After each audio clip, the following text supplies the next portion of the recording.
نن سبا تاسو خیال د میاندو ته دونه وحید واړه د شپې چې راونیسي که نه دا واړه وجاړي دونه قاریږي او دونه غوسه کېږي ورته دا ماشوم چې کله لوی شي دونه کونځی نه وي دا ماشوم چې دی بار راشي ولې مور ورته قار شوي په وړوکوالي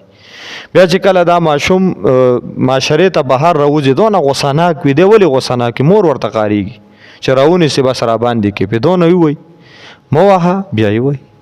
چې ډېر منت ورته وکړي بیا یې وایي قاریږي ورته داسې خبرې غوسه او بعضې دونه سپېره یې پکې خیرې ورته کوي خدای دې هلاک کا خدای دې تباه کا خدای دې داسې کا خدای دې داسې کا خدای دې داسې کا نو دې وجې نه رسول الله مبارک فرمایي چې داسې مه وایه که خدای داسې کړل لکه څنګه چې ته وایي بیا به ته جاړي ځکه الله رب العزت ته ګرانه خو نه ده عبدالرحمن السدیس رحمه الله امام الکعبه دی وایي ما ته صرف ما د شرارت مې وکړو ما ته مور خیره یې وکړله خو د دعا په صورت کې کړی خدای د کعبې امام کا وی شیطانت مې کړی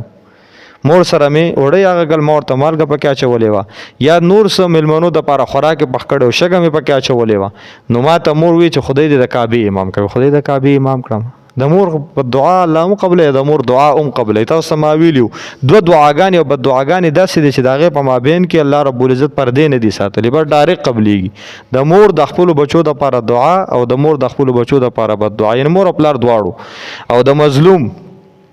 د ظالم د پاره بد دعا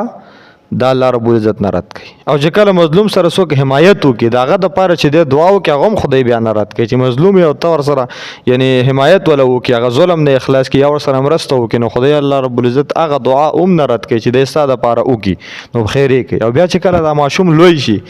بیا چې دا ماشوم د مدرسې نه پټېږي یا دا ماشوم اسکول ته نه ځي یا د پردو جنکو سره خبرې کوي په موبایلو باندې تعلق ساتي د پردو لوڼو سره نو ورسره مور ملوث وي بیا چې پلار یې راونیسي مدرسې ته ولې نه تللی ماشوم دی چې پلار یې راونیسي اسکول ته ولې نه ځي وایي ماشوم دی مه وهه پلار یې راونیسي پردو جنکو سره خبرې ولې کوي ماشوم دی اوس دی ماشوم چې کله ماشوم موږ درته یې مه وهه تا وهه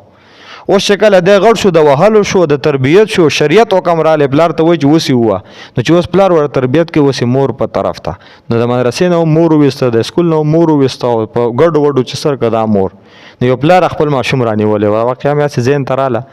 نو خپل بچی یې رانیولی و جیبونه یې وله ولټول نو په یو جیب کې سګرټ پراته و په بل جیب کې چس پراته و په بل جیب کې د جنکو تصویران پراته و نو راویونې ووهئ